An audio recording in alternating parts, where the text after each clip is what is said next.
नमस्कार. महाराष्ट्रातल्या सर्व विद्यार्थी मित्रांचं आपल्या जॉग्राफी बाय अवधूत कल्याण या ऑनलाईन एज्युकेशन प्लॅटफॉर्मवरती सहर्ष स्वागत. आज कुठे जाणार आहेत तर विषय तुम्हाला माहितीच असेल. 1 जून गट क पूर्वपरीक्षा 2024 ही जी काही भूगोलाची प्रश्न आहेत ह्या पूर्वपरीक्षेमधली त्या भूगोलाच्या प्रश्नातल्या संभाव्य उत्तरांकडे जायला सुरुवात करूयात. प्रश्न बऱ्यापैकी सोपे होते. एखादा प्रश्न सोडला तर बऱ्यापैकी प्रश्न सर्वसाधारण स्वरूपाचे दिसले.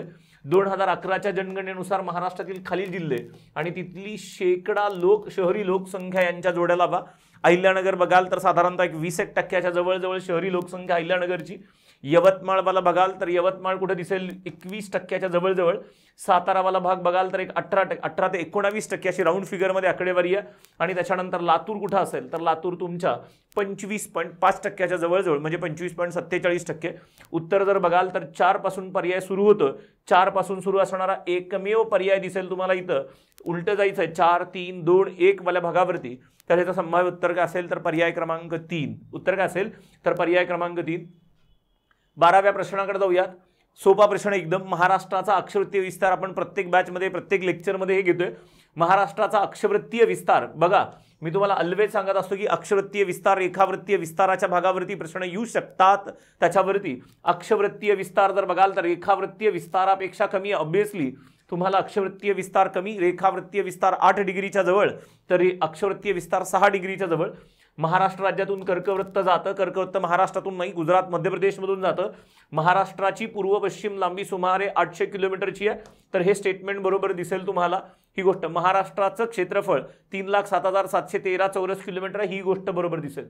तुम्हाला विचारलंय खालील विधान योग्य बरोबर कोणती विधानं बरोबर आहेत ते ओळखा. ए सी बी वाला बरोबर नाहीये, फक्त बी वाला स्टेटमेंट चुकीचं दिसेल तुम्हाला. ए सी आणि डी विधान असणारा भाग कुठं दिसेल तुम्हाला तर पर्याय क्रमांक 4 मध्ये दिसेल. कुठे दिसेल तर पर्याय क्रमांक 4. चला 13व्या प्रश्नाकडे जाऊया. 13वा प्रश्न काय म्हणतोय, खालील विधाने पहा. फॅमिन कमिशनच्या शिफारशीनुसार कृषी खात्याची स्थापना जून 1981 मध्ये करण्यात आली. फॅमिन कमिशनची स्थापना 1881 मध्ये करण्यात आली. 1881 ची फॅमिन कमिशनची स्थापना, बरोबर. फॅमिन कमिशन तुम्ही जर गव्हर्नमेंटची वेबसाईट नीट बघितली तर फॅमिन कमिशनच्या शिफारशीनुसार करण्यात आले, हे बरोबर आहे. पण इथं जर बघाल तर ही स्थापना कधीची आहे तर 1883 ची स्थापना आहे. 1883 ची, बरोबर. त्याच्यामुळं हे विधान काय म्हणता येईल, हे विधान चुकीचं आहे म्हणता येईल. महाराष्ट्र कृषी आयुक्त कार्यालय मुकुंदनगर पुण्यात आहे. हे जरा गमतीचं दिलंय त्यांनी. जरा इथं थोडंसं काय म्हणता येईल, खूप छोटी गोष्ट फिरवली आहे त्यांनी. महाराष्ट्र कृषी आयुक्त कार्यालय शिवाजीनगरला आहे. शिवाजीनगरला तुम्हाला सगळ्यांना माहिती असेल, मुकुंदनगरला नाही, हे शिवाजीनगरला आहे.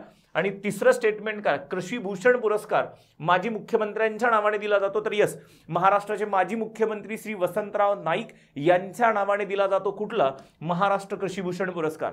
त्याच्यानंतर पंजाबराव देशमुख कृषी रत्न पुरस्कार दिला जातो. पण जो कृषी भूषण पुरस्कार आहे तो मात्र श्री वसंतराव नाईक यांच्या नावानेच दिला जातो. ही गोष्ट लक्षात ठेवा, हे बरोबर आहे. तर त्याच्यामुळं तुम्हाला विधान काय बरोबर दिसेल. इथं गमतीचा भाग सगळे पुणे दिसले की राईट करून मोकळे झाले असतील कदाचित, असं वाटतं मला, बरोबर. पर्याय क्रमांक 2 ज्यांनी जरा थोडंसं काळजीपूर्वक वाचलं ह्यांना त्याचा लक्षात आला असेल. हे शिवाजीनगरला आहे. मुकुंदनगर येतं पुण्याच्या स्वारगेटच्या पलीकडे याला सुरुवात होतं. आणि तिकडे कुठलंही कृषी कार्यालय नाही. जे काही कृषी कार्यालय आहे ते तुमचं सगळं शिवाजीनगरच्या भागामध्ये आहे. त्याच्यामुळे स्टेटमेंट काय असेल तर स्टेटमेंट बी चुकीचं असेल. त्याच्यामुळे विधान पर्याय क्रमांक 2 हे याचं उत्तर संभाव्य असावं. 14व्या प्रश्नाकडे जाऊयात. मासेमारी करणारी बंदरं सिंपल कुणालाही कळेल. डहाणू कुठे येतं तर डहाणू पालघरमध्ये याला सुरुवात होतं. माहीमवाला भाग कुठं असेल तर मुंबईमध्ये.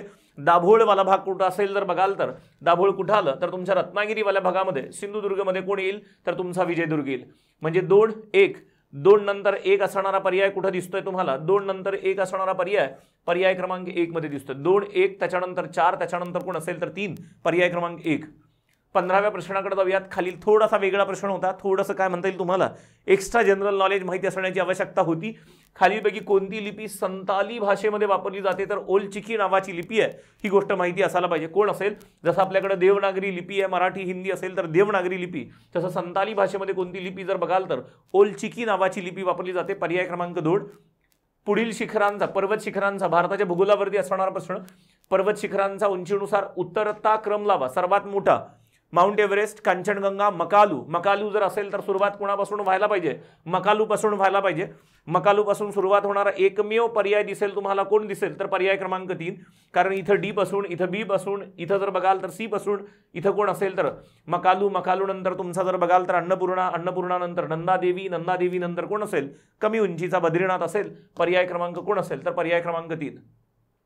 खालीलपैकी कोणत्या एका देशाशी सर्वात जास्त लांब सीमा लागून आहे? भारताची भूसीमा जर बघाल तर हा प्रश्न कुठे दिसेल तुम्हाला? बॉर्डर सोबत दिसेल, लँड सीमेसोबत असणारा भाग दिसेल. भूसीमा सर्वात जास्त कुणाला? तर सिंपल 4096 किलोमीटरची भूसीमा कुणासोबत लागून आहे? तर बांगलादेश सोबत लागून आहे. पर्याय क्रमांक 2. त्याच्यानंतर 18व्या प्रश्नाकडे येऊयात. भंडारा जिल्हा कशासाठी ओळखला जातात? भंडारा आणि गोंदिया तलावांचा जिल्हा म्हणून ओळखतो आपण ह्या दोघांना. नंदुरबारमध्ये तोरणमाळला गेला तर यशवंत सागर नावाचा तलाव दिसेल तुम्हाला. 2 नंबर म्हणजे 4 नंतर 2 असणारा प्रश्न कुठे दिसेल? 4 नंतर 2 इथंही दिसेल तुम्हाला. बरोबर, 4 नंतर 2. त्याच्यानंतर तुमचा उदयपूर सिटी ऑफ लेक्स म्हणून ओळखलं जातं. सिटी ऑफ लेक म्हणजे कुठं आलं? तुमच्या 2 नंबरला आलं. आणि संभाजीनगर, संभाजीनगर काय जर बघाल तर तुमच्या 51 दरवाजांचं शहर म्हणून ओळखलं जातं. तर संभाजीनगर कोण असेल? सिटी ऑफ गेट्स याला सुरुवात होईल. म्हणजे 4 नंतर 1 2 3. 4 नंतर जर बघाल तर 4 नंतर 1 2 3 पर्याय क्रमांक कुठं जाईल? तर पर्याय क्रमांक 3 कडे जाईल. कुठं जाईल? तर पर्याय क्रमांक 3. ही गोष्ट नीट लक्षात ठेवा. 18 त्याच्यानंतर जर बघाल तर कुठं आले? जिल्हे. आणि त्याच्यानंतर काय दिलं? लिंग गुणोत्तरवाली गोष्ट दिली आहे. पुणे तुम्हाला माहिती आहे पहिल्या 5 मध्ये येतं पुणे. 4थ्या क्रमांकावरती आहे. 915 लिंग गुणोत्तर असणारा भाग. त्याच्यानंतर रत्नागिरी सर्वात जास्त लिंग गुणोत्तर 1122 इतकं लिंग गुणोत्तर. अहिल्यानगर आणि नागपूर असं दिलं. अहिल्यानगर जर बघाल तर साधी सिंपल लॉजिक लावायची गोष्ट होती. तुम्हाला आकडेवारी माहीत नसतील तरी झालं. बाल लिंग गुणोत्तरामध्ये सर्वात कमी वाल्या साईडला अहिल्यानगर येतं. बीड, त्याच्यानंतर जळगाव, त्याच्यानंतर अहिल्यानगर किंवा अहमदनगर जर बघाल तर इथं गोष्ट याला सुरुवात होते. जर बाल लिंग गुणोत्तरच कमी असेल तर लिंग गुणोत्तर जास्त असू शकत नाही. त्याच्यामुळे ह्या उरलेल्या दोघांमध्ये लिंग गुणोत्तर कुणाचं जास्त आहे? तर नागपूरचं जास्त आहे. आणि कमी कुणाचं असेल तर तुमच्या अहिल्यानगरचं असेल. म्हणजे कोण असेल? तर 3 नंतर कोण दिसेल? तर 4 नंतर 1. 3 नंतर 4 नंतर 1. त्याच्यानंतर जर बघाल तर 2 कोण असेल? 3 4 1 2 पर्याय कुठे दिसेल तुम्हाला? तर पर्याय क्रमांक 3 दिसायला सुरुवात होईल. ही गोष्ट पण माहिती असू द्या. त्याच्यानंतर शेवटच्या प्रश्नाकडे जाऊयात. भूगोलातल्या सोपा प्रश्न होता. जिल्हे आणि जलविद्युत निर्मिती प्रकल्प. पुन्हा लिस्टमध्ये सगळे जिल्हे दिसतील तुम्हाला. जलविद्युत प्रकल्प सोलापूर असेल तर डेफिनेटली कुठला जलविद्युत निर्मिती प्रकल्प? उजनी. त्याच्यानंतर सातारा असेल तर कण्हेर नावाचा जलविद्युत निर्मिती प्रकल्प. रायगड असेल तर भीरा, भिवपुरीवाला भाग भीरा. त्याच्यानंतर सांगली असेल तर कोण? वारणा. म्हणजे काय दिसेल तुम्हाला? सोलापूर 4 नंतर 1 2 3. 4 नंतर 1 2 3 वाला पर्याय क्रमांक 4 कडे जाईल. कोण जाईल जर बघाल तर तुमचा उजनी नंतर कण्हेर, त्याच्यानंतर भीरा, त्याच्यानंतर कोण असेल तर वारणा. सांगलीमध्ये असणारा वारणा. 4 नंतर 1 2 3 पर्याय क्रमांक कुठे जाऊ शकतो? पर्याय क्रमांक 4. ही महाराष्ट्र भूगोल आणि भारताच्या भूगोलाची काही संभाव्य प्रश्न होती.